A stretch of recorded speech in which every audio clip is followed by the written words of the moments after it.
Part 2 తీస్తారు మరి అయితే హీరో డైరెక్టర్ సేమ్. డెఫినెట్గా ఈ కథకి దేని పార్ట్ అన్నారు అదండి మనకి కాదు అతివృష్టి ఉండకూడదు, అనావృష్టి ఉండకూడదు. కరెక్ట్గా దీనికి పార్ట్ 2 తీలేమండి.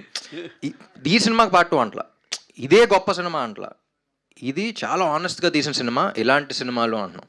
యూనో సో ఆడియన్స్ ఎందుకంటే మా సినిమాలు చేస్తున్నప్పుడు ఇంత ఆలోచించామండి. ఇది అర్థమే లోపల నెక్స్ట్ సీన్కి వెళ్ళిపోవాలి, చేయాలి. పార్ట్ 2కి ఏమైనా లీడ్ ఏమైనా ఉందా నీకు చెప్పు రాంబాబు గారు.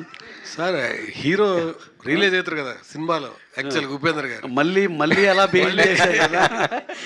లేదండి, ఇది only part 1 of the kind అంతే. One of its kind. ఇంకోటి ఏంటంటే బ్యూటిఫుల్ కొత్త ఎమోషన్ చెప్పామని ఉంది కదా, అదే కదా పినాకిల్ లాస్ట్ క్లైమాక్స్లో. హీరోయే అభిమానిగా మారితే టైటిల్ పెట్టి తీస్తున్నాను. ఏది హీరోయే అభిమానిగా మారితే అని పెట్టి తీస్తే రివర్స్లో.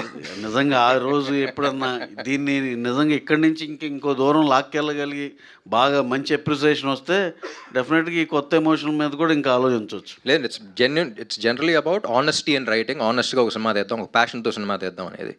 ఊరికే కొట్టేద్దాం, చూద్దాం, ఆడద్దు లేదు అనేది కాకుండా